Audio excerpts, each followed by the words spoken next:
আর এখান থেকে কিন্তু কিছুটা বাবেল বাবেল টাইপের মতন এসেছিলো যখন প্রজেক্টটা চলছিল।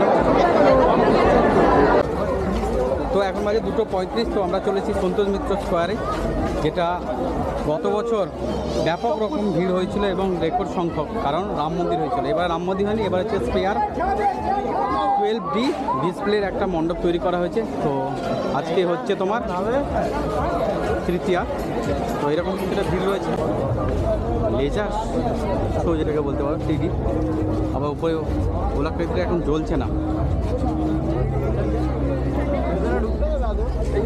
সব দেবে যখন এসছে এত কোটি কোটি লোক সবাইকে দেবে।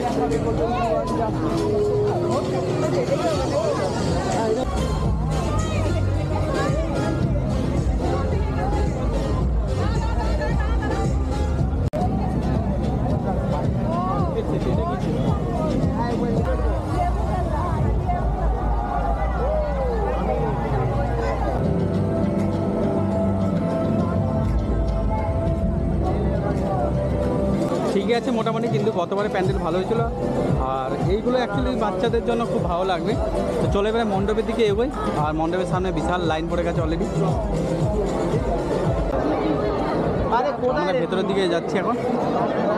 ভেতরটাতে অনেক ভিড়, লাইটটাও কিছু অনেকটা কম।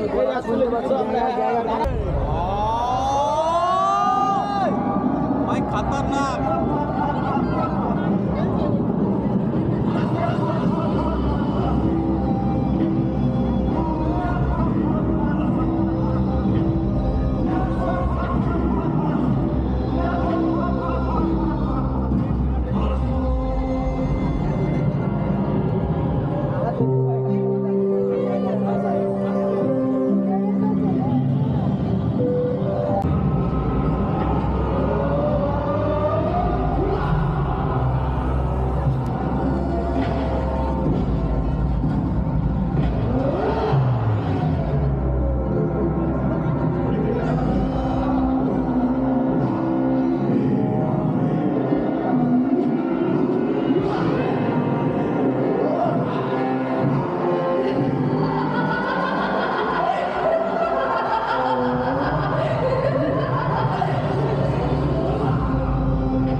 দেখিয়ে দিই, এটা প্রতিমা আমাদের।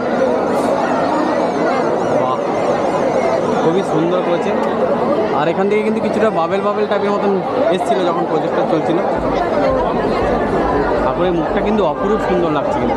তো সন্তোষ মিত্র স্কোয়ারের এর বাইরের যে 3D প্যানেলটা রয়েছে, এখানের থেকে ভেতরে একটা লেজারের শো এর মতো আয়োজন করেছে। ওখানে কিন্তু বেশিরভাগ মানুষ কিন্তু রয়েছে। এছাড়া ওভারঅল ভালো, কিন্তু আরও বেটার হতে পারতো। এলইডিগুলো অতটা ভালো লাগছে না। আমরা যেটা রিলসে বাইতে দেখছিলাম AI থ্রু দিয়ে, ওটা বেটার লাগছিল, কিন্তু চোখে যেটা দিয়ে অতটা সেরকম না। হ্যাঁ, বাচ্চাদের কিন্তু ভালো লাগে, কারণ পোকেমন থেকে শুরু করে স্মাইল ব্যাগার আছে, তো তার জন্য কিন্তু ভালো। তো দেখা হচ্ছে নতুন একটা ব্লগে।